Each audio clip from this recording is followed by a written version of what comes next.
Coming to you from the historic Hart Building in Marysville, California, in Studio 93, in the Tank with Fish, with your host, Bob Fischetti.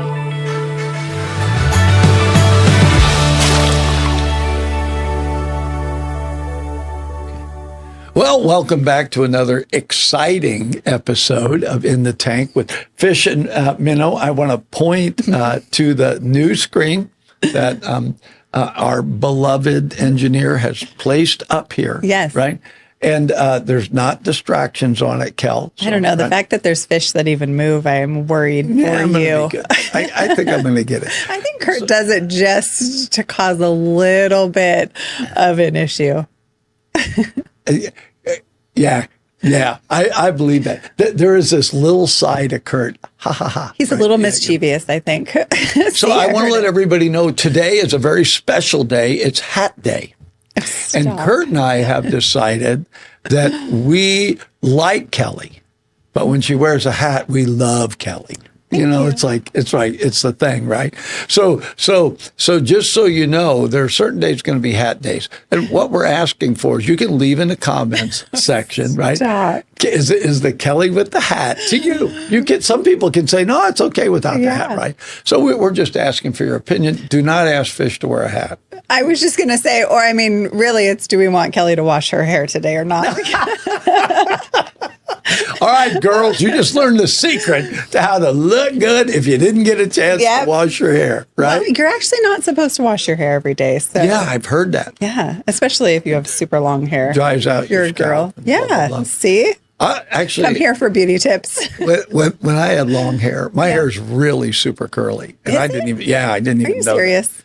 When I grow it out, you can look at the picture in the other room. I'm going to need to look. And so I loved it because it was during that era, after I got out of the military, man, I grew Oh, yeah. And you just washed it, went like this, and that was it.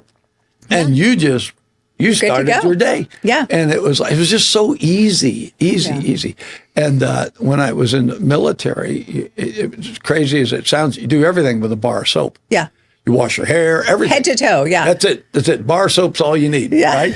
And so, but after I got out of the military, because I'd gotten married, and Patty was like, you can use shampoo. There's a thing called shampoo and conditioner. There's other things you can use, right? It's like, so I learned the hard way. Did you have a good week? I did. You did? Yeah. I took Christmas down on Sunday. Yeah. Oh. I know. How are you feeling? Horrible. I feel like we need welfare checks on you now. You were so all about Christmas this year. I still am. And it's like. Are you going to decorate for Valentine's Day? That's what Patty said. Leave the tree up, put hearts on it. Yeah. Too late, I already packed it up. Oh. But I think what you just said is a real key. Can we function from holiday to holiday? I don't know why not. The tree, but can we decorate holiday to holiday? You could have. Or could we just at least be celebrative? Yeah. So we're ending with January, right? January, we're halfway through. So we can still it's New Year, right? But minute it's February, then it's Valentine's Day. The love connection, right here. Oh my gosh, I used to love that show. Yeah, but Kurt will put hearts all over it. Come February 1st, we're going to have hearts back Can they there. not move, please? We just need stationary hearts. Yeah, and don't put that weird little half-naked Cupid guy on there. Yeah, don't put a Cupid on there. He'll be so distracted. I don't think that's cool, right? And it's like so. How do you feel about that?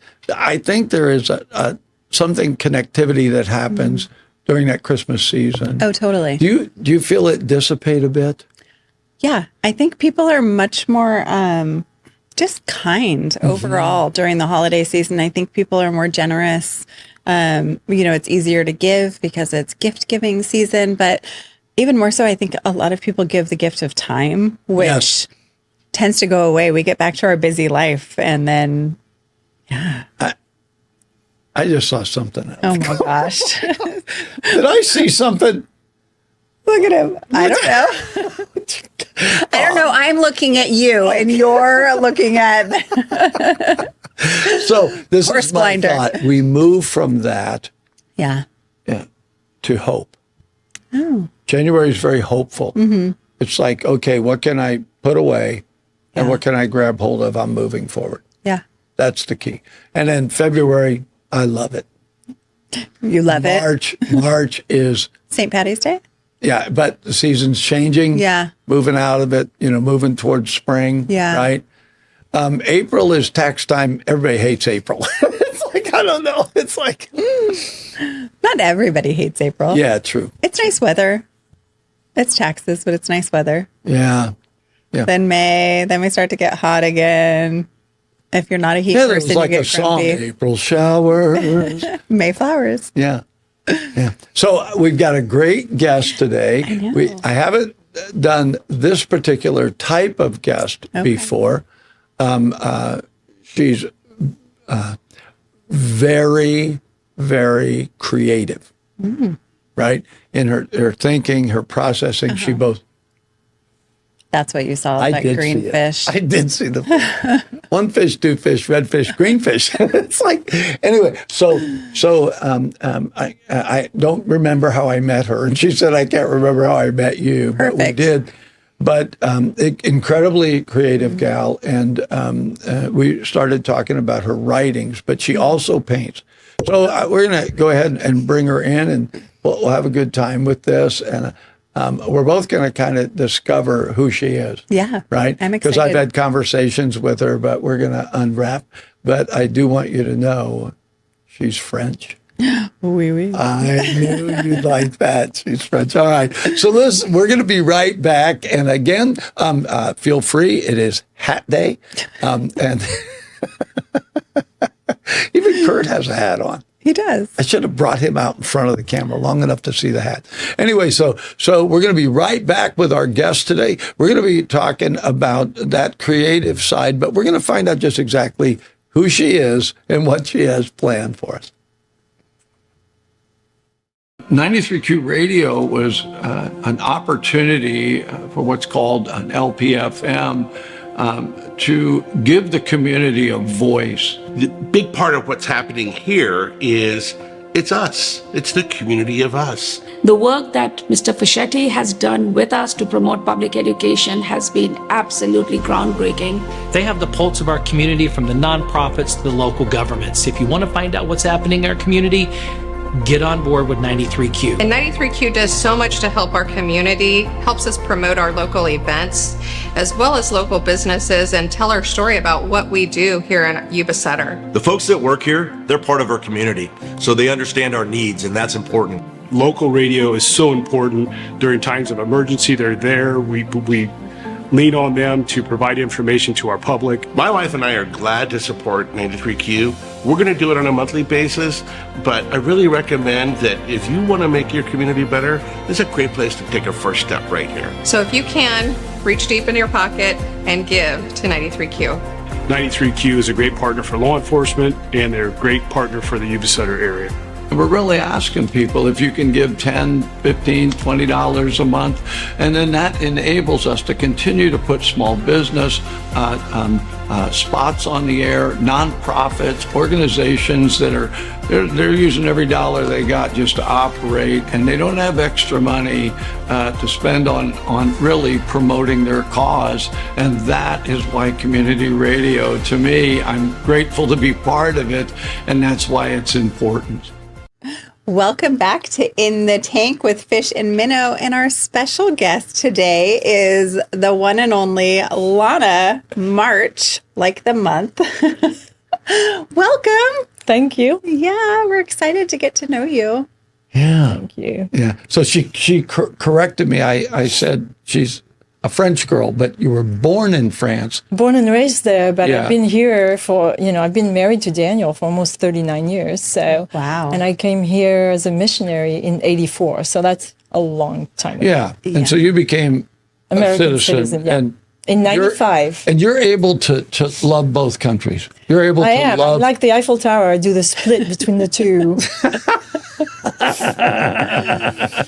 So you did tell me that you you love Paris, right? I do. It's And my so first there- love. Yeah, and so the only part I wanted to ask you about that is because you are so incredibly creative, right? Both with your writing and your painting. Okay. And so how much of being able to travel to other countries or seeing other countries and other cultures and being involved like that, how much of that has really entered into who you are? I don't think the place made me who I am at all. I think it's what happened within from the time I was born until now. The place does influence you, but it doesn't make you who you are. You can be miserable in Paris, even though it's a beautiful city. Yeah. So, and I was at some point because of the life that I had, the childhood that I had. Paris could not pick me up. I had to pick myself up. Yeah, there is a truth in that. Yeah. You can't just rely on my environment. And I have a choice to change my environment, not just picking up and moving, but even in a bad situation, it's like, this isn't permanent. I'm not staying here, right? I am going to evolve, if you will, or grow up. Or, well, I'm still waiting on the grow up. You're still growing up. Patty's holding out till the end. Do you know how we say there are some, like the young kids, we call them young adults? Yes. I'm an older child. See, that's why I like it. You don't have to grow up, though. I mean, who says we have to grow would you? up? No, Yeah. and the thing is, I didn't have a childhood, so it's never too late, right? Are you embracing it now? I am, absolutely. Yeah. I mean, apart from what happened last year, but We're going to talk about that in a minute, but is there a in your creativity, and you just mentioned that, I feel like with kids, because I've worked with kids in preschool and, and it's like they have this wide-eyed wonder, we call it. And as a parent even, you watch your kids, all of a sudden they get that, what teachers call an aha experience. Oh, I get that, right? And we get the privilege of watching that. And sometimes actually poking them until we see it, because we want them to see a bigger world. And so because you're creative, how much of that when you say I'm really staying a child, how much of that, because I've read your stuff, you still are able to look deeply into things and then formulate the words to define it. right. Not The everybody thing can is, do that. You can look deeply, but you might not see. See, and that's the thing. I take a lot of photographs, and the friends, that too, yeah. the friends that are with me said, "When did you take that?" I'm like, "You were with me. Where was that? In your backyard." I never saw that. So what I see is not what you see, and vice versa. And the thing is that there are a lot of people that don't see. I'm married to one. He's an IT guy. But the thing is, he 39 years. We're celebrating 39 years with Daniel. Wonderful guy. And the thing is that he's starting to see what I see. Not all the time. But the thing is, like a friend of mine, Kate Dusher, gave me a little gift in a mailbox, with the little flag that goes up when you have mail. So I put that on the table, and when I write something to Daniel, I put the flag up, and I basically say, "You got mail," and this is the kind of stuff that I love to do, because it wakes life up in the good way, not the news, not the whatever, just the little simple things that people wouldn't see, and that's where I dwell. Life is a dream. But dream your life and, live your dream. But the thing is that you can have an invitation to dream every day. And that's the way I like it. Yeah, I have to be keenly aware of where I'm at, but also aware that in 5 minutes I won't be here. Exactly. In 5 minutes, my thinking can change. In such a short time, my direction can change. And yet there are some things that remain consistent. There are some things that are consistent that develop in your life. If I'm inquisitive and want to know things, right, I'm not going to quit being inquisitive, but it may change what I'm inquisitive about.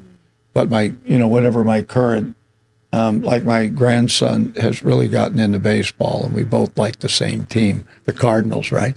And so it's a connecting point. So I will ask him, hey, who got traded? Where are we, right? And so I do think that changes. But the fact that I'm inquisitive isn't going to change. That's why I do this, right? Because I love this. I love finding out who's that person, right? How did they become that person? What changed in your life that made you who you are? And like you said, it wasn't the location.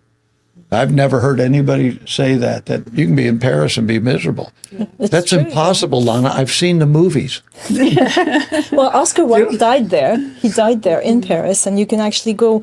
It was kind of interesting because I researched that. They said, well, he died there. And I'm like, well, where did he die? I wanted to know where he died. And I'm reading all articles, and it says the hotel. And I'm like, okay, the hotel, whatever. What's the name of the hotel? And they don't tell you the name of the hotel. Oh. I'm like, I want to know where he died. I want to go there. And was that Oscar Wilde? Yeah. Yeah. Jim Morrison he's the one that says, be yourself, everybody else is taken. I love that. Yeah. Soyez vous-même, everybody, tout le monde, tous les autres sont pris. And then I realized, after doing a whole bunch of research, I realized that the hotel was just called the hotel. There was no name to it.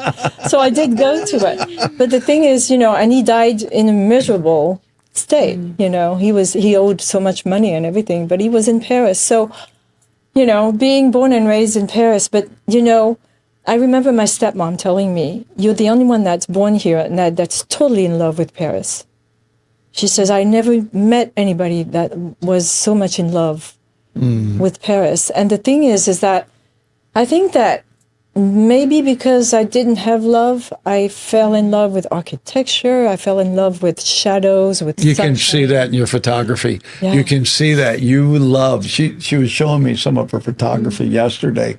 She does a lot of black and white, which is sort of that Ansel Adams thing that he did. He did landscapes. Yeah, and light and dark. Yeah. And she, like the first one she showed me was, it seems too simple. Mm-hmm. It was the shadow of a bicycle and the bicycle. And it was like, but somehow you saw that and went, it's like stopping in a moment of time. Mm-hmm. And she has a bunch of them, and I like the architecture, the different buildings. Yeah, because 5 minutes later, the sun wasn't doing it anymore. You have to get it when it's there. Do you find yourself lost in moments because of your artist eye and how that everything changes? Actually, I'm not lost. That's where I'm found. Yeah. That's where I find myself. Yeah. Really, because this is, I was telling Fish yesterday about the murmuration, the groups of birds that go around and they make, beautiful shapes and everything. It's called murmuration. And the reason why it's called that is because the flapping of their wings is like a murmur. It's like a whisper. And they call that murmurations. And I'm, in the morning, I'll go out to hear the geese. Yeah. I'll go out to hear the doves. That's, to me, is a gift of the second. And you have to be able to hear it, and wait for it, too. I remember Henri Cartier-Bresson, which is one of my favorite photographers, knew to wait for the picture. And that is something. I've waited 2.5 hours in front of the Opera House in Paris to get the whole building in the light with no shadow, with no cars in front of it, because I don't want my photos to be aged by modernism. So I waited, and it came. But I had to wait 2.5 hours, but I got it, That's amazing. My older brother was a freelance photographer and had great stories about people he'd met, but he loved Ansel Adams. But he wanted to do it in color. And people would pay for him to travel to a location to get a shot of a lake with a mountain behind it. And he said the same thing. He said he felt the secrets of photography was, number one, don't be afraid to shoot a lot of pictures, because it was before digital when he first got into it. He said the other thing, you have to wait till the light is exactly what you're looking for. And he told me Trippy went to Alaska I forget exactly what the guy wanted a picture of, but they paid for him to go up there.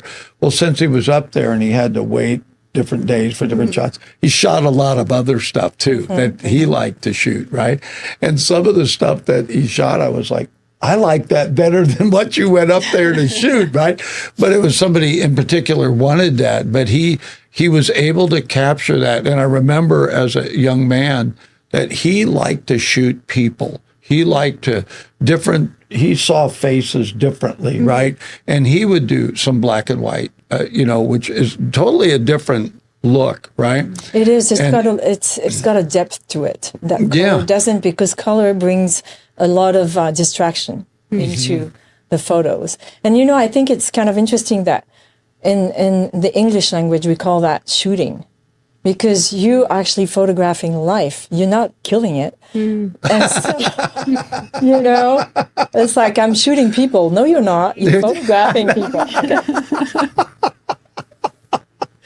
Lana's renamed it. You're lifing people. Yeah. Hey, let me life you. Well, you're immortalizing them. Yeah. That's pretty much what you're doing, Like when you write, you immortalize a moment. Yeah. And photography is like that. It's the echo of a moment that we wouldn't be able to see if you weren't there to photograph it. So you do photography, you do writing. And I do pointillism with ink. Okay. And a little bit of, I do gouache and watercolor. Anything to agreement life, to underline it. Yeah. At what age do you remember being creative? Okay, so wanting that? I didn't have much room to be when I was growing up. Let's put it that way. So I had some kind of a realm that I hid within, with imaginary people who loved me because I didn't have that, and it was like a rubber band waiting to be let go of. I started writing before I could speak because I wasn't allowed to speak. So I started writing because I'm like, nobody can interrupt me when I'm writing. So you can express, yeah. And it wasn't a release. It was to prove to myself that I was alive, regardless of the abuse, regardless of the discouragement, regardless of anything. There was a positive to this, and I wanted to underline that because survivor is an interesting word too, because it's like living above your condition. S-U-R is above. Surviving is living above. And, but when you are living above, you're above, which is so much better than below. Yeah. So it was a creativity, not the way to express it. So it started for you with writing. Yes. Because you were able to do that. And then it just began to unfold. It's like, oh my gosh, if this is a form of expression, where else can I do it? Right? Exactly. And I think all of us, I think everybody does have creativity. Absolutely. But I think some people, they like structure to the point there's like a connecting point with them, which, left brain, right brain, right? I wouldn't necessarily think it's creative, but order is creative to them. Order is, right, it's almost mandatory. And you can swing your pendulum either way. But I've met a lot of people who had a lot of order. We had a guy here that helped me build this station that he was very just A, B, C, do not put C after A, right? And yet he was incredibly creative. He wrote spots that we used. And I think they can go hand in hand. They can, yeah. And the thing is, if you don't see the frame as something that can stop the photo, if I can speak with images, you can actually add to the photo with the frame. So any order can be good. And disorder can be good as well. Mm-hmm. I don't think either of them can be, a limitation to how you create. Well, yeah, because I can look at if I go to old artist painting and I look at something Monet did, I can look at it, it's like a bunch, if you look too close, it's just it looks like he was doing digital, right? Like pixels, yeah. Yeah, like pixels. On the other hand, Picasso is like way beyond my mentality. right? It's way too abstract. And I find I'm that way with music. A progressive jazz is hard for me, but if it's like a regular, like contemporary, right, jazz, like Buddy Miles is difficult for me, right? But I can listen to other jazz artists, Steve Oliver, other ones, and it's like I can get it, right? So I think you develop into that, and the more creative a person is, the more they're able to adapt and understand what might be a difficult artist to me. Does that make sense? It does. You know, I think you can create within it, but you can create outside of it as well. Yeah. You know, because it can push you to dimensions that you wouldn't, you know, reach if you weren't in that creativity. So, who was your favorite artist? Because I've seen your stuff, realm? the painting, the things that you've shown me, the Eye of God and the different ones. So who did you look at and say, oh, I can see that influence in what I do? No, I can't see anything. See, so I started the pointillism when photography went to digital because I felt like the gift was being undressed of its, you know, its reality. You know, I felt like it was so, how could I say this, meaningless somehow. Because, you know, like you said before, you know, so you could do it, you could consider it as a benefit to be able to shoot like 200 pictures for one shot. Mm-hmm. Okay. But the thing is, when I decided to do pointillism, is because I wanted to be very precise in what I could feel. Mm-hmm. And when I started to create the pieces of pointillism, they're very, very unique. So that's why I don't put them online, because I don't want people to take them from me. 2 years later, I discovered on the island of Saint-Tropez in the south of France, Seurat, who's a pointillist, but I'm so glad I didn't see it before I developed my technique. Because I didn't want to be influenced by anyone. Yeah. Well, you were because of your initial experience of being able to express through writing, that probably transferred to your art. I just want to be able to express me. Yes. And the medium, whether it was charcoal or whatever, right?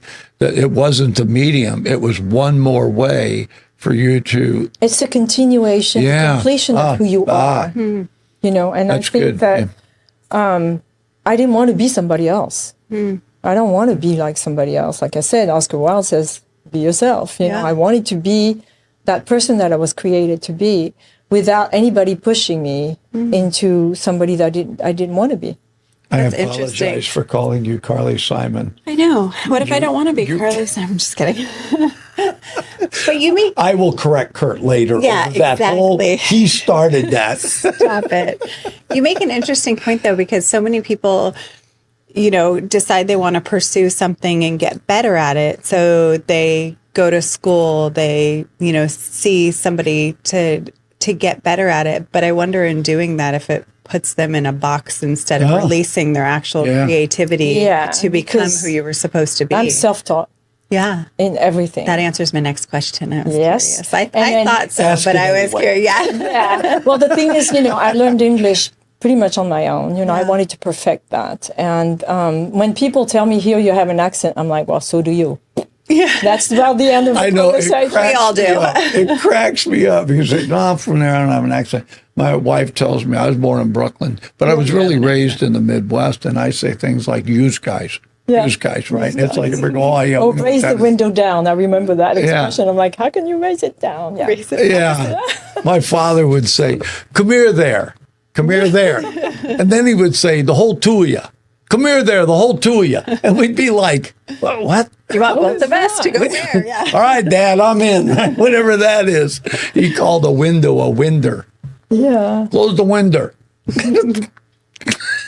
But I think, you know, I mean, it's a good thing because this is why, you know, I used to go in schools and teach them to be free instead of, you know, and I always said, if you want to put me in a box, make it out of Swiss cheese so I can eat my way out of it. Because I don't want to be in a box. I don't want to be in a box. And this is why I don't like television because it forces you to think things that you wouldn't think otherwise. And I want to be free to think. So in the morning, I open with I was telling Fish yesterday, John P. Weiss is one of my favorite writers. He's was from Los Altos, and he's now living in Las Vegas. But I love to read him. Just love to read him. He's got short stories, which is pretty much what I write. I write short stories and poems. But I want to have an open mind, and I want to keep it open. I don't want to close it ever. Even when I dream awake, so I can remember it. But I don't want it to be, politically slanted or whatever. I always say I'm poetically correct, not politically. That I'm PC. is a great statement. Yeah. That's a T-shirt. That's a bumper sticker and a T-shirt. I am poetically correct. Yeah, and I always say, my two favorite people are Louis Armstrong and the Michelin Man. See, there's one black, one white. I'm PC. I am totally PC. And the thing is, these two, the reason why I like them is because they smile. Yeah. Yeah, the whole time. The whole time. Everything about them, yeah. My dad used to go to see one of his friends, and I would be in the car for hours. And the only thing that was there was a Michelin Man. And he became my friend. I love the Michelin Man. And he was always smiling. That is funny. So I'm PC in both ways. Listen, I want to get, before we get too far, you and I have had a conversation. You recently had cancer. And I had it, and so we had a bit of a conversation, and including our faith in believing, well, I live if I die, I die, right? I'm in the arms of God, right? But you've written some interesting things about that experience, and one of the ones that really caught my attention was you wrote to your body. Yes. And then responded your body writing back to you. This is unique in and of itself because we are a three-part being, really, right? Because we have a body, a soul, and a spirit, right? But I saw that and I went, I'm going to ask her about that when we get on the air. What prompted that? Because you were going through the middle of it, which incidentally, I want to tell people, you came out completely clean. That's happened for me. And so, for those that have cancer, I understand, right? It changes you in your compassion. It does, like I wrote something else that was called Not My Name. Cancer is not my name. Yes, exactly. And it doesn't identify me. Right. And the thing is, I can underline the illness, to draw from it, but I don't want it to minimize me. Mm-hmm. Yeah, because it is an intruder. It is, absolutely. And so and it's not me, invited. And I don't want it to become my identity, right? And, it's like, But the reason why I did the letter to the body and the body writing back to me, and I did not expect the body to write back to me at all. But I did this because I felt so angry and hurt. I felt betrayed. And so I felt like, well, if I do write my body to tell my body I forgive my body, instead of being always angry at my body, then I will acquire peace in the very center of the storm, in the eye of the storm. I can acquire peace so that I can actually get better. Because the thing is, your influence, your inner influence really affects the way you heal. And of course, I didn't go through that. I mean, it was so funny because, I pay attention when I find pennies because it says on the pennies, in God we trust. And and so I went to do some kind of test early in the morning at the hospital, and it was like 6:45. I go in the restroom, and there's a penny there. And I'm like, what are the odds? Yeah. What are the odds that he would put that penny there for me to, because I know what's written on it. So throughout the whole experience, I trusted God. Yeah. That was my go-to. And the thing is, I didn't want to be discouraged, even though I would cry and do whatever, but I would always pick myself up. I think it's interesting that you use the word betray, because I was in here one day, and part of the aging process is we have a wear out date. This thing has got planned obsolescence. You are not going to live forever. So one day I was saying something to the guy. You're not going to live forever here. Yes. And so I said to somebody, I feel like my body betrays me, right? Because it won't do, right? It's like, nope, I'm not doing it, right? And yet your mind is like, well, I can do that. Yeah. I genuinely think I can go out and run 20 miles right now, but I know I can't because my body won't do it. Anyway, he said to me, he said, you really think your body betrayed you? Mm-hmm. And when he said it, I went, he doesn't yet get it. Yeah. He's not there. Mm-hmm. But he will find that his body will quit doing what his mind wants it to do, right? So it was interesting that you use that terminology, the betrayal, not speaking of aging, but speaking of sickness. Illness, yeah. Because like I said, cancer's an intruder. It's not supposed to be in us. We are not designed to have cancer. It's actually, I think a doctor defined it as the body attacking itself. And so that was interesting that you used the term betrayal and then said, I had to forgive my body for betraying me. Who thinks like that other than Lana? That's great. That's great. You know what I mean? Yeah. Because it puts it in definable terms. This is what's happening to me. But I don't know that people often, writers, would write about when they go through things, they will allude to it. But you literally wrote to your body. Yes, and the thing is, also, when I was going through radiation and everything, and then I cut my hair because I thought I was going to have, my hair was all the way down to my kidneys and lower back, and I cut it because I felt like if I have to lose it, I'd rather, cut it. It will be less tragic. So then I saw myself in the mirror, and it wasn't me. I was like, okay, I don't see me there. But I wrote a piece that was called "Go the Extra Smile," and basically I made a point of smiling at myself every day when I saw myself in the mirror, so that I could, because you see, I've never met somebody that would look at themselves crying. But the thing is, I don't know that many people that smile at themselves either. And I think that it's a positive influence for your soul to smile when you look at yourself, And somehow, every time I did that, it made me laugh pretty much, because I felt like, well, that's going to pick me up. But it was an effort. It's always an effort. It's not something that you feel like doing every day. But I did write the piece, Go the Extra Smile, because I felt like it was important for people going through hard times and having some kind of an encouragement that comes from within. Medical doctors and psychologists have come to a conclusion that a patient's mental attitude affects them physically. Absolutely. In recovery or in dealing with a major illness, that it actually is part of the sustaining through it and the recovery afterwards. And then also we know that people will lose a spouse, and then shortly after that they're gone, because that was all they had. That was their purpose. So there was nothing beyond it. And so that mental attitude, I think, again, it's like, well, I'm going to look at me and smile. Because I really have two choices. I remember this old bishop saying, well, Bob, you can laugh or you can cry.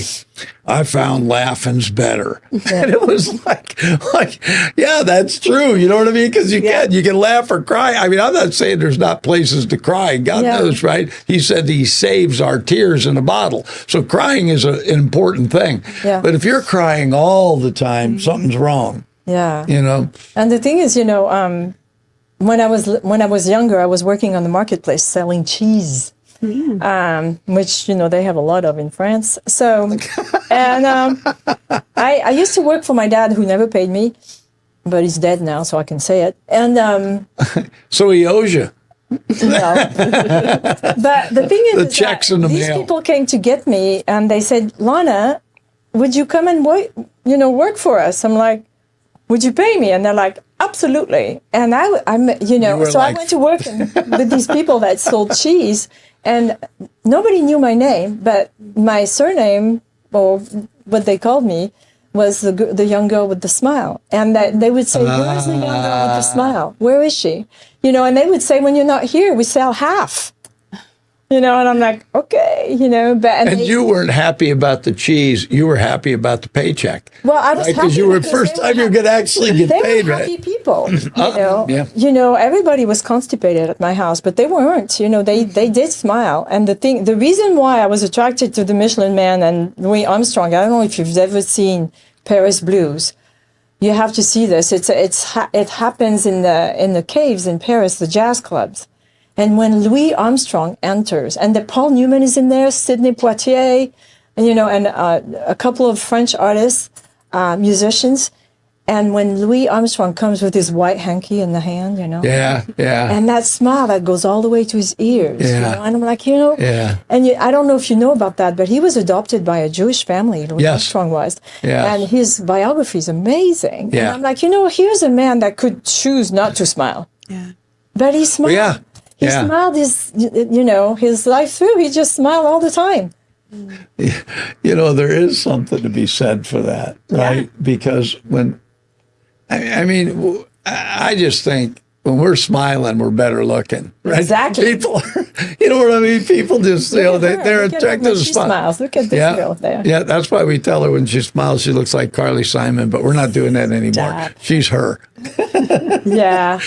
Like I said all on my earlier, she's prettier than Carly Simon. I'm sorry. I have to say it. So Thank you. We agree, right, Kurt? Kurt agrees to anything you say. I know. He knows where his paycheck comes from. So you've been in the States forever. Your capacity to be you and figure out a way to express who you are, your thoughts, your freedom of thought. You're very careful. It sounds like to keep other people's thoughts from interfering with your ability to think. Yes. Right? We talk about the public school system doing more indoctrination than really teaching critical thinking. Think that through. And part of that critical thinking is we have some very creative young people that if they don't get that opportunity, and just recently I was in a conversation with somebody and they said, if you take art out of school, you're killing the kids. You will change their end game for their education because that is what allows them. But you have to teach them it's okay to think instead of just giving them information and saying, retain this, right? Which I understand with math and some subjects that it's memorization, right? You got to figure that out, right? But when it comes to ideology, if you take that away, you have now moved into indoctrination. So somewhere along the line, you caught that. Absolutely. And said, I know it might sound extreme, but I don't even want to be indoctrinated by another artist. No, no, I don't. And the thing is, the imagination, which Einstein refers to several times, it's a nation of images. The imagination, yeah. Okay. And the thing is that you have to let those images come to you and then create in you whatever your subconscious is going to create, And the thing is, I always say, because I teach French and English, and I always say to my students, old and young, I say, let the language come to you. Immerse yourself in it. Don't fight it. Whisper it. Listen to it. Befriend it. Embrace it. Relax in it. Let it come. And that's pretty much the only way you can learn a language, And I learned a lot with the Beach Boys and the Bee Gees and the Beatles, because with music, it frames, but it cradles. Yes. And music cradles your thought process. Yes. And to me, it's like, take your freedom within. There is freedom within. Whatever it is, art or music or languages, there is freedom within. Grab that. Ride it like a surf. Let it create, and you can create with it. but please stay free. I think it's why I believe everybody's creative. Absolutely. Because our Creator, we're created in His image, and we're created to create. He's the greatest artist there is. You know? And so I think about that. It's like I can draw. I've never really got into art, but I can draw, and I can hear things and see things and recognize things. And then once they process through me, then I can do it. But it's not unlike anything else. Like Kelly makes bread, right? And so she's creative. She's very creative, but she just stops at Cheeto bread.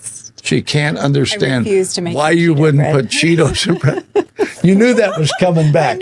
You knew that was coming back. This is starting so sweet, but we're going to get to Cheeto bread. I can see the writing on the wall.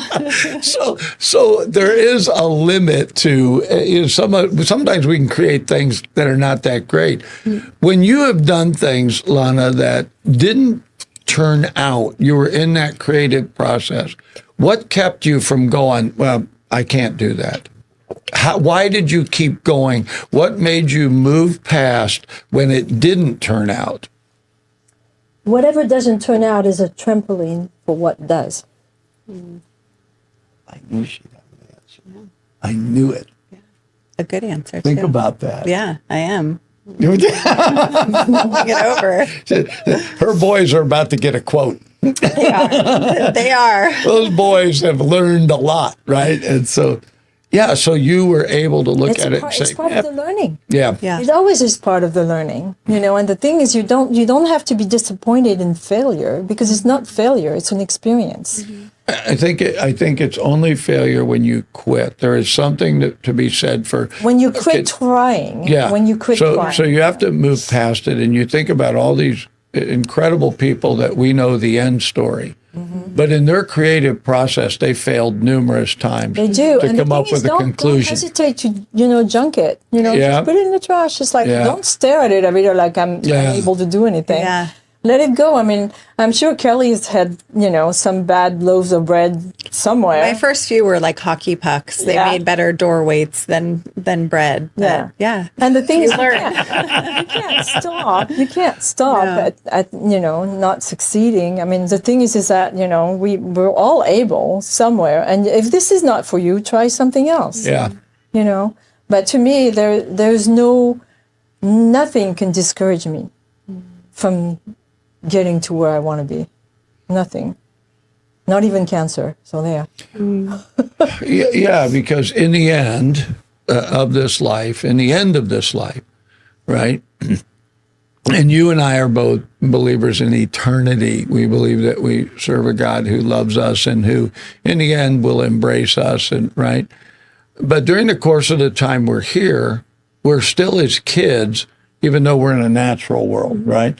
And so in this natural world, He's given us great freedom.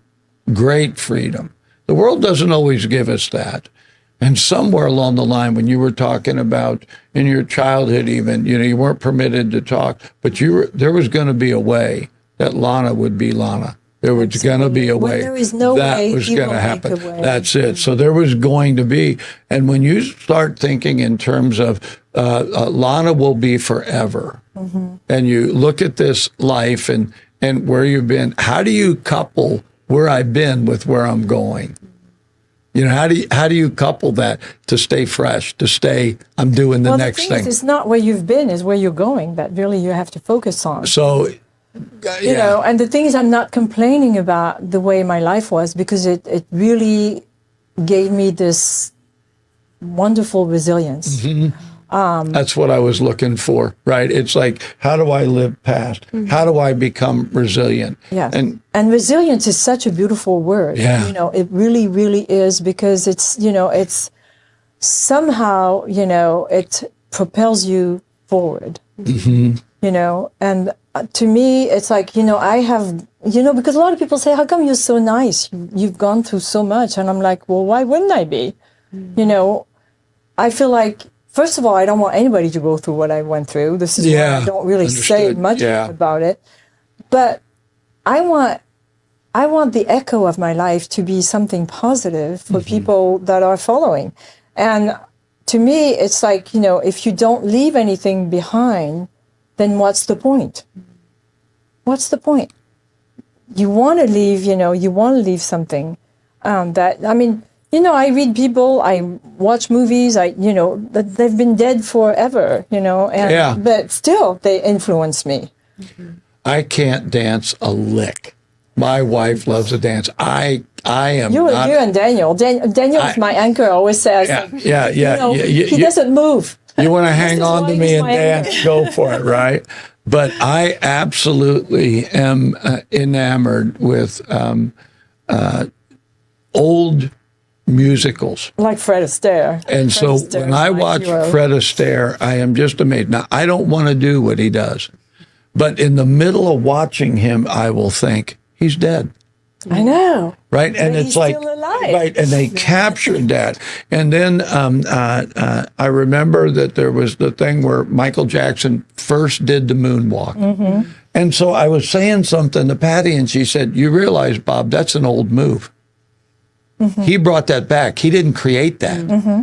And then so there are old film of, they were two brothers, and I can't remember their names, famous dancers. The Nicholas brothers. Mm-hmm. And they had all kinds of stuff like that. But back then, you didn't use that. Mm-hmm. And Michael Jackson was able, because he was so incredibly creative, to take from things. So he literally brought those things forward that were way before his time, added to it who he was, right? And I'm thinking, now that he's passed, I'm thinking there's going to be kids 30 years from now, right, or more, watching a Michael Jackson video and just being amazed. Mm-hmm. He's not around. And so we can think about that, but I think about the other things that we pass on to children. We pass on if we're teachers. I can name a number of people that have spoken to my life and helped me be who I am. I had a very difficult childhood, but these were people that I met during the course of that encouraged me that is not you. Yeah. That doesn't make you you. And you use the term resilience. And my thought is there's a scripture says, this too shall pass. Mm-hmm. You have to let people know there's another side of that. I'm not telling people not to grieve through hard times or weep when things go on, but you have to know there's a future. And so for me, I know I have an eternity. So I'm going to fill my purpose the best I can in this life. But when this is over, and he says, you can enter into your rest, I am going to be ready to rest.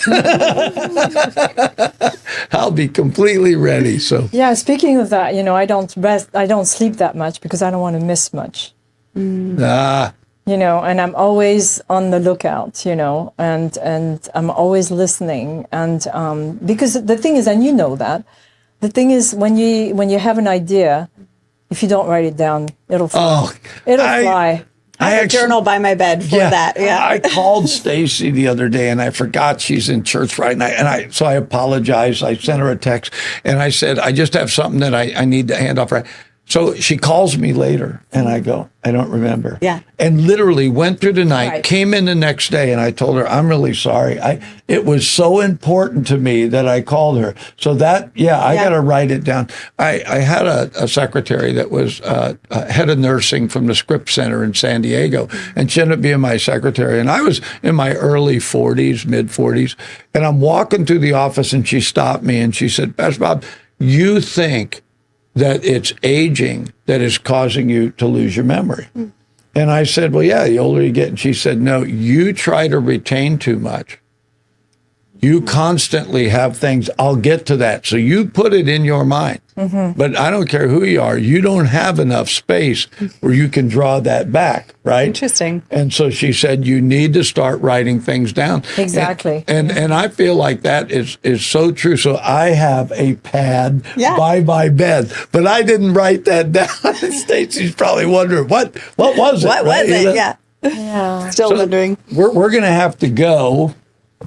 But before we do, I'm glad I met you. You're an amazing gal. I don't remember. I know, neither was. We don't remember remember how we met. I told I think Daniel. he has like amnesia dust that he sprinkles because I don't remember where we met. Like probably 90% of our guests do not remember how they met you. You're just there one day. Yeah. I don't know. I'm trying to remember, but it's not I know I met you at Bridge because you have Yes. adorable dogs and I'm a dog person. Yeah. So. And I noticed you because you're gorgeous. Oh, thank you. Looky Yeah, there. look at the smile. See, that's the thing. If she Yeah. was constipated, I wouldn't have talked to her. She's going to I start. never am. I'm smiley. She's going to get up every morning now and go, yeah, that's right. Smile at myself in the mirror. Yeah. I'm gonna have to read that one. So you and I had a little bit of dialogue about somehow getting your writings. We're going to try to work that out where we can air them, right? Yeah. Because I think it would encourage people to be able to recognize they too can express themselves. Absolutely. And you had given me some before, and if I remember right, these were the ones that you put on a CD with music behind it. Right. But you've got a lot of new ones. Absolutely. And so, so we're going to pursue that. I I want to record in English because the ones that I did, I can't remember. I think I had 20 pieces on there, and 2 of them were English, and the rest is French. A lot of people don't mind listening to the French ones because it's such a beautiful language. Yeah. You know? But I really want to do one all English. So can you say thank you for letting me be on In the Tank with Fish and Minnow in French? Merci infiniment pour m'avoir permis ce moment avec vous sur 93 Q. Et je vous souhaite une excellente journée. Et souriez, smile, smile. I didn't understand a word, and I loved every bit of it. It's Talk to me in French. a gorgeous language. It really is, right? I teach it. I'm teaching on Zoom French and English because I have French kids that are learning English and vice versa. So it's something that, and it's a lot of fun because I put a lot of music in it, and and I'm so passionate. I always say passion is the driver, I'm the passenger, because I am just totally sick with passion. It's a good problem to have. Yeah, really. That works. But listen, again, thank you so much. I appreciate you. I kind of hit you last minute to ask you to do this. But a lot of times because of these, we don't have a lot of openings, booking people a long way out, but through our conversations, and we had to kind of plan it out so we could even sit down and talk. And so we were finishing up, and she says, all right, let's put it on the calendar. Can we meet next month? And so we're going to continue to pursue this, but thank you so much, Lana, for you've been an encouragement to me because you speak my language. And I'm not talking about English or Italian, because I do think there is a beyond, right? And if we get stuck in the middle of something, it's my hope that somehow we're able to get some of your things out where people that are maybe in the middle of that can go, you know what? There is more to this, and I can be part of the more. I can be my future. I can walk through this. I can be resilient. And like I said, there's so many things that can affect our mood and everything. And now my big saying is like, oh, well, that's not cancerous. It's really funny. It's like I got a cold. I don't have cancer, right? It's like oh, allergies, right? And so there's such a truth in that. So again, I want to thank you, but we want to add a little something to it, just so you know. For those who have been brave enough to sit here with us, this is the only way you can get one of these, is to have been on here so long. Well, I'm honored. So you might have a 93Q mug when you're at the Brick. Yeah. But an In the Tank mug. Yeah, and I'm a perfect swimmer. Oh, yeah? So look, there you go. I believe it. I used to swim in competition, and I love to swim. Yeah. Absolutely. I mean, the only thing that keeps me from swimming here is the chlorine. Oh, because it gives me pleurisy, but I love to swim. And that's something, swimming and dancing are my 2 things. Sorry. But dancing. I do like to swim, okay? I like to swim. But I was always hoping that they would do a saltwater pool here. And at some point, the Racket Club had kind of said they would, and then That's the crash right. of 2008 came, and it never happened. So, but I love to swim, so I will. But I'll probably be swimming outside of the tank, though. Yeah, that's what's going to happen. Go ahead and just repeat the talk out at the end of the segment. Oh, okay. All right. So anyway, thanks again for coming on. Do you want me to complete it with? Okay, so I have to. He's like the director, right? So I got to follow him. So thanks for coming on, and we want to thank everybody for watching. Again, if you'd like to know more about Lana March, so not Marsh. So I told Kelly we got Lana March coming on. She texted to me, so I figured your last name is Marsh this whole time. So anyway, we're going to be right back, but and that way we can talk about Lana in a good all way. good things. Good things, all good things. So stay tuned. We'll be right back. 93Q Radio was an opportunity for what's called an LPFM to give the community a voice. The big part of what's happening here is it's us. It's the community of us. The work that Mr. Fischetti has done with us to promote public education has been absolutely groundbreaking. They have the pulse of our community from the nonprofits to the local governments. If you want to find out what's happening in our community, get on board with 93Q. And 93Q does so much to help our community, helps us promote our local events, as well as local businesses, and tell our story about what we do here in Yuba Sutter. The folks that work here, they're part of our community, so they understand our needs, and that's important. Local radio is so important during times of emergency. They're there. We lean on them to provide information to our public. My wife and I are glad to support 93Q. We're going to do it on a monthly basis, but I really recommend that if you want to make your community better, this is a great place to take a first step right here. So if you can, reach deep into your pocket and give to 93Q. 93Q is a great partner for law enforcement, and they're a great partner for the Yuba Sutter area. We're really asking people if you can give $10, $15, $20 a month, and then that enables us to continue to put small business spots on the air, nonprofits, organizations that are they're using every dollar they got just to operate, and they don't have extra money to spend on really promoting their cause. And that is why community radio, to me, I'm grateful to be part of it, and that's why it's important. Well, we're back, and that was an amazing interview.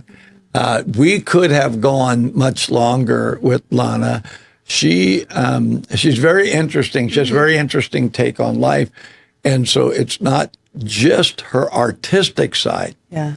She's an intellectual. She is. She thinks through things, and she comes up with great lines, some of which are hers. Some, like she says, Oscar Wilde said that. Yeah. There's only one you or whatever it was. I'm fascinated just by how her brain works. Like just her, saying that she didn't want to be influenced by other artists, because you feel that. Like it's all creative, but I don't follow other bakeries, other bakers, not because I don't want to, but because I want what I make to be my own. Unique. Yeah. And so if I am following somebody else's and they come out with a new design, if I do a new design, I want it to be something that came from my brain.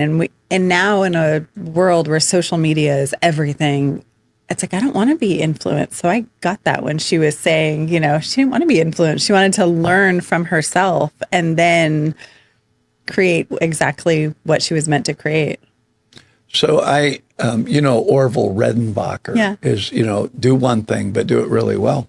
So I had found this popcorn that was all natural, right? Mm-hmm. And it was actually pretty cheap.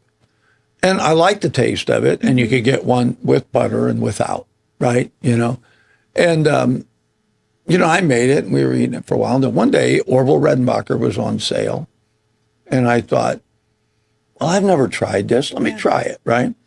So I bought it, and his thing is every kernel will pop, right? I mean, it's like, and I tell you, it's a rare occasion when it doesn't.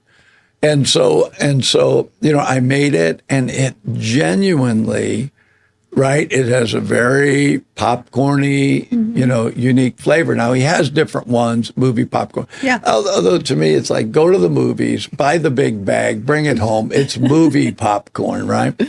And but yeah, I think that whatever you're doing, do well. Like I write music, right? Yeah. And if somebody said, "Well, are you influenced?" I've asked my family, "Who do I sound like?" Yeah.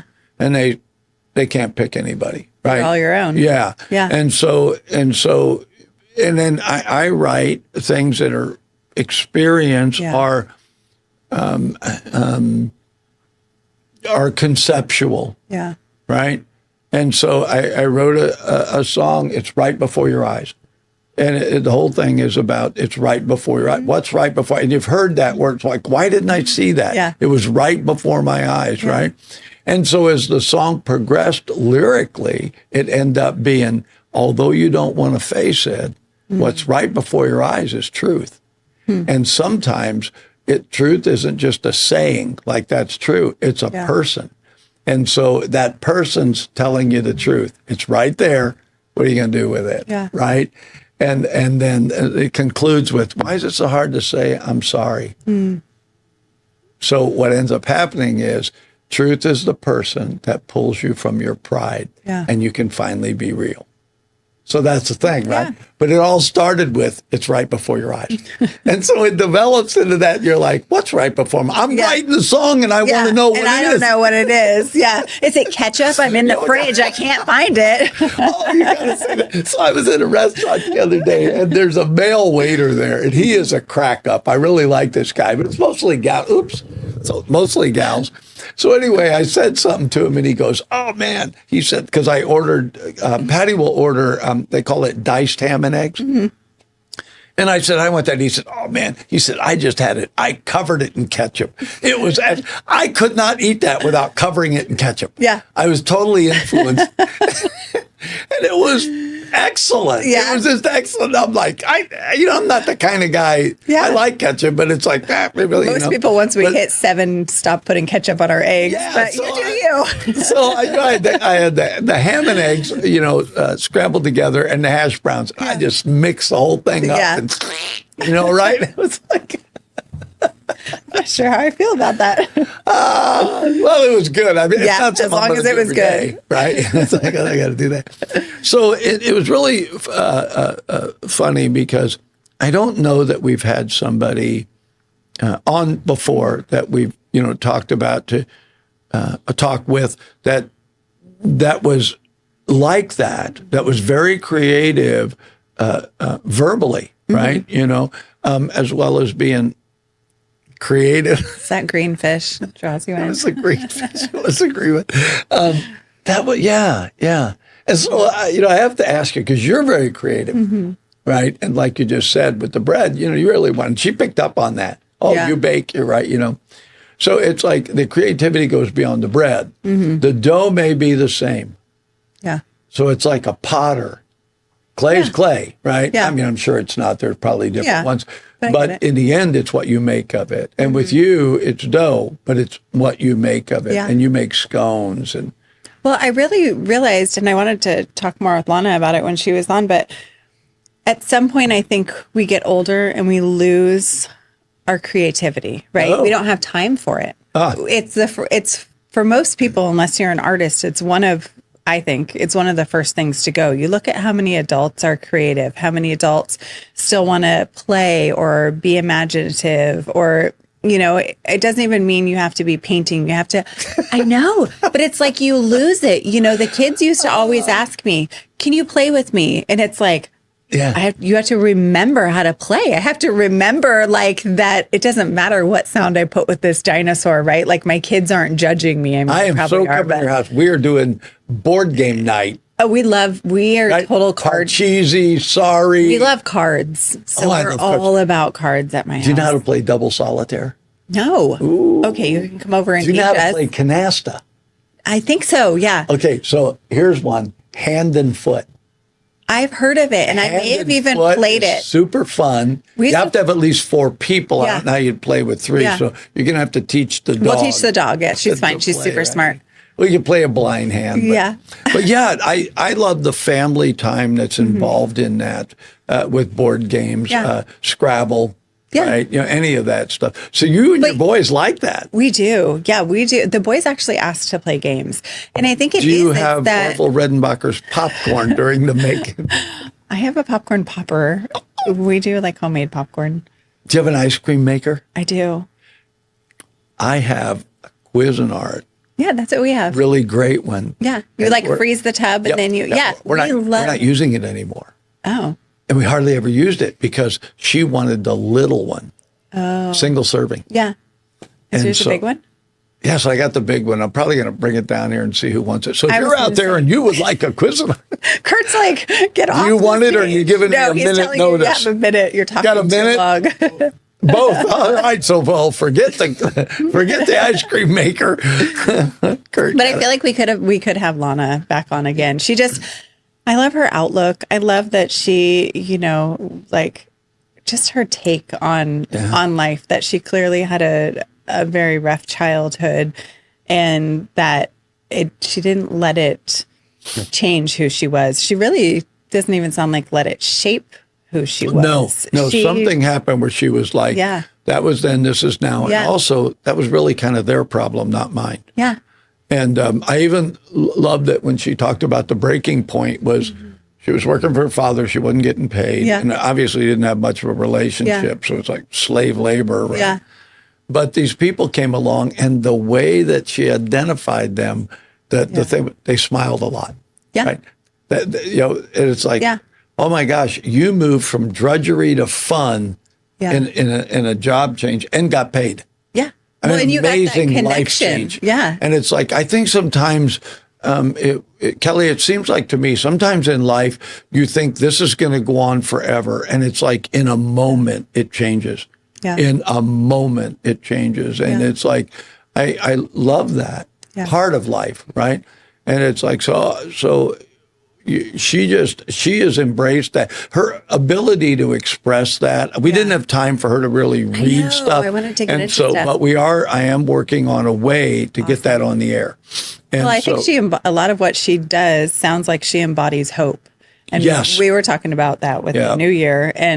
But I think, if you can be someone's beacon for when they're in the middle of it and they can't see through, that's a beautiful thing. Yeah. Yeah, she's a great guy. I can't remember how I met her. It's like crazy. You need to start writing down when you meet I just people. met you. I'm writing a list. Met so-and-so today at... I'll just have this journal of all these places you met people. It's like, I had somebody walk in today and they hugged me and I was kind of, because I'm a hugger, but I was like, well, what's going on? Yeah, do I know you? And it was, and it turns out I did. I just didn't remember. And then, that's happened to me a time or two. I taught my class last night and this gal walked in, I'm looking at her and I went, I know her. Where do I know her from? So she went over and sat down and I was the instructor, so I was going to do that. But I walked over to Stacy and I said, who is that? And she told me and I went, and she said, you always saw her with a ponytail. That's why it's hard to recognize her. And so she had her hair down. That happens in the military. Yeah. Happens in the police force. I went to an event. 3 of the female officers, police officers, came in with their hair down. And in the first one, you sometimes when you're old, you really need to think before you talk. And I went, oh my gosh, you're gorgeous. And it's like, well, I wasn't gorgeous Thank before. you. I was like, so I had to go over there. I told Patty, and she said, you better go apologize. She said, no, I understand. The girl did, but it was like you just so different looking. Well, and even out of uniform, out of context, like all of these things, it's like, how do I know that person? Do they work at the grocery store? Like they look super familiar, but I don't know where I know them from. Yeah. Yeah. All right, Kurt's going to pull us off the stage. Close this out. Okay. Well, listen, one more time. Thanks for viewing us. And, I always feel this way. I hope that we have opened an opportunity to look into one more of the incredible people. I always want to go to. In our neighborhood. In our neighborhood, right? and see what we get to see, because it's new for us too. Yeah. Some things we know, but mostly we don't. And so we're really hoping you enjoy this. We're going to continue to do it. Got some great guests lined up for this year. And also, like I said, like, subscribe, all those things you're supposed to do, but leave a comment. If there is somebody, Kelly reads the comments. I do. So let's go with the hat. Okay, talk about the hat. And then, but if there's somebody you know and you think, gosh, their life is really interesting, I would love for the community to get an opportunity to know them better. That's really what we're doing here. Neither one of us get paid. I'm telling you, this place is terrible for money. We get coffee. We or get tea, free coffee. you know. We get a cup with our name on it. Sometimes there's snacks. Kurt doesn't get anything. He gets to watch us. It's so entertaining. Yeah, oh yeah, he's entertained. Anyway, thanks for watching. We appreciate you so much. You have been watching with the new backdrop, In the Tank with Fish and Minnow.